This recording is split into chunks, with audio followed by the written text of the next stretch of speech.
and lots of Tic Tacs. Orange ones.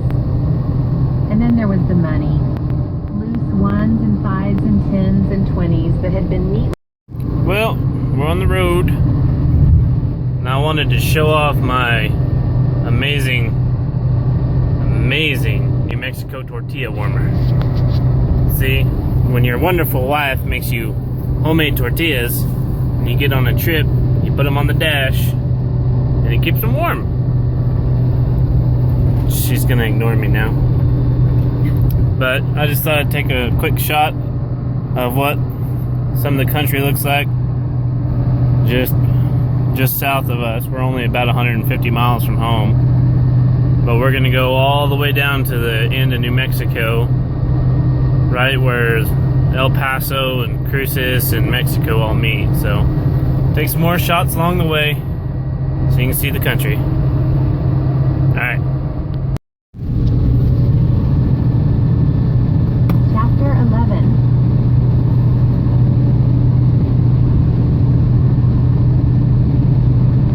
An iron skillet. How important it was to brown the roux to a deep golden brown before pouring in the milk. We discovered each other's histories while cooking in his kitchen in the country. Me whipping out my arsenal of LA vegetarian delights with the same pride and enthusiasm that Marlboro Man shared his carnivorous ones. Our two worlds collided in rich, calorie-laden. A thundering voice entered the room. It was my brother Mike, and he was barreling toward Marlboro Man and me, his arms outstretched. Hey, Mike yelled. What are you guys doing? And before either of us knew it, Mike's arms were around us both. So, if you guys ever watched Young Guns, that's Capitan Mountain. And that's my wife! Suddenly, Mike turned to Marlboro Man and put his hand on his shoulder. Well, we're in the desert now. Whole hell of a lot of nothing. Makes for some pretty good bombing ranges. Maybe. Well, there's White Sands.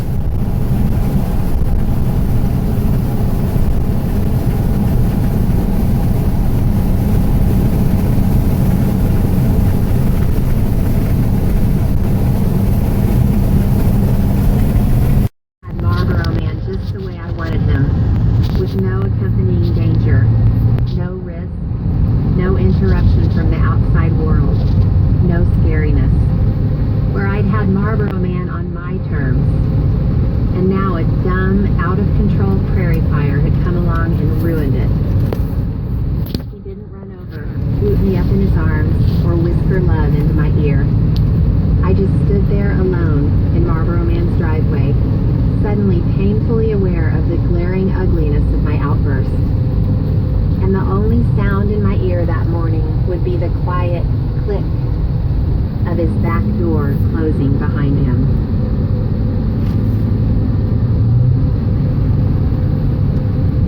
Chapter 17, Tornut Trail. I stood there in his driveway, not knowing whether to run after him or leave. The latter was certainly the easier of the two options. I'd never felt so exhausted. I felt needles in my eyes when I blinked. Never mind how Marlboro Man's eyes must have felt after staring into a blazing prairie fire for over 4 hours. I heard a mama cow moo in the distance. What was she telling me? You were stupid. Go in after him. I wasn't sure what the right move was. He'd never put me in this position before. He always made the moves. He always flew in and saved the moment. The romantic thing, the right thing, the brave thing would have been for me to follow him into his house, to grab him, to hug him, to embrace him, to say I'm sorry, whether I felt that way or not. Acknowledge that it had been a rough night for both of us. Admit that I'd overreacted. Show him that I'm here for him, no matter what life brings, and that I love them more than anything. That's what my heart commanded me to do. But my head took over and reminded my heart, which by now was thumping inside me, of the tone of Marlboro Man's voice moments earlier. The cold, distant, detached, "See you later," that plunged 1,000 icicles into my chest. And within moments, I was quietly pulling out of Marlboro Man's gravel driveway, trying to convince myself that the past several hours had been a bad dream, that I'd soon wake up to the familiar sound of Marlboro Man saying, "Hey you," over the phone. It had to have been a bad dream, but all the way home my car phone remained deafeningly silent. An hour later, I was pulling into my parents' driveway, the sight of so many long, impassioned embraces between Marlboro Man and me. I'd lived in this house since 3rd grade, had walked up to this same porch in everything from Sperry topsiders to Reebok high tops to Birkenstocks. I'd stood on that porch saying goodnight to prom dates and boyfriends and band geeks and tennis pros. But the ghosts of those dates were long gone. This porch had he fought the blazing fire early that morning. And we'd had our first fight since our delicious love affair began. It hadn't been a knockdown, drag-out fight, though. In a way, I wished it had been. Then I'd be able to put my finger on it, identify it, wrap my brain around what had happened. Instead, I was left with the cold shiver of the sound of Marlboro Man's voice. Marlboro Man, my beautiful love, saying, "I'll see you later," as he walked away. I didn't even remember what had happened before that moment. I didn't even care. I just knew I felt tired and broken and wrong. And the only person I had to talk to was a nameless bird dog on a golf course. By now I was walking near the 3rd green, near the home of a retired doctor. He was sitting on a wooden bench in his beautifully manicured backyard, his arm around a very attractive older woman, a woman who wasn't his wife of 50 years, who had died suddenly and unexpectedly 2 years earlier. Puncturist or even a sister, and he lived too far off the beaten path to have any drop-by visitors. No scenario, absolutely no scenario on Earth made sense. But even if there had been a legitimate reason for the presence of another woman in his house, I couldn't get past the sexy, hushed, secretive tone to the voice. It was no voice any mother or aunt would use to answer someone else's phone. The woman sounded young, intimate.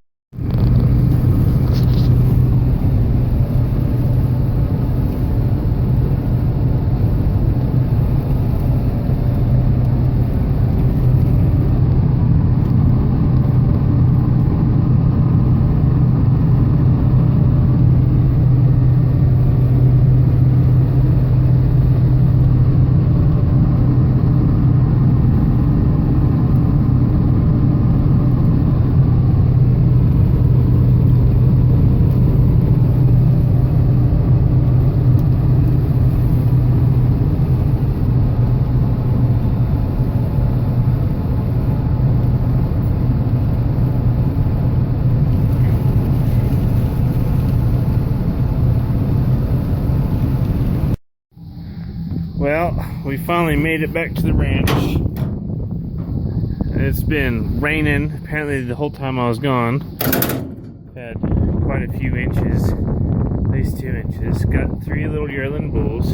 Come on. Come on, guys. Come on. Okay.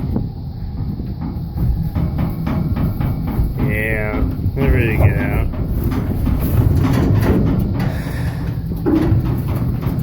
But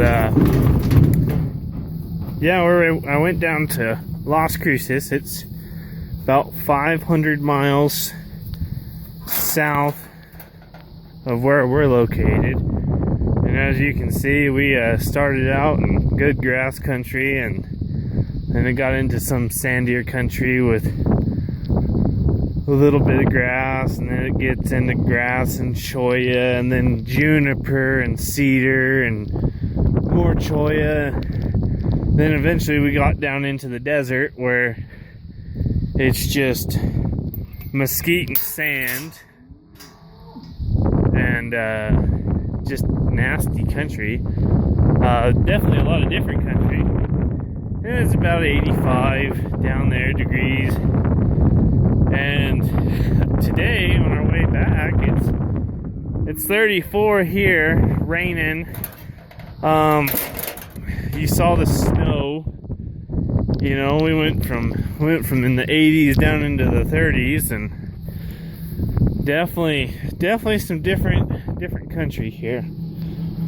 But all in all, it was a good trip. Had fun. Definitely be glad to be back, because I've got a lot to do. I'm definitely behind.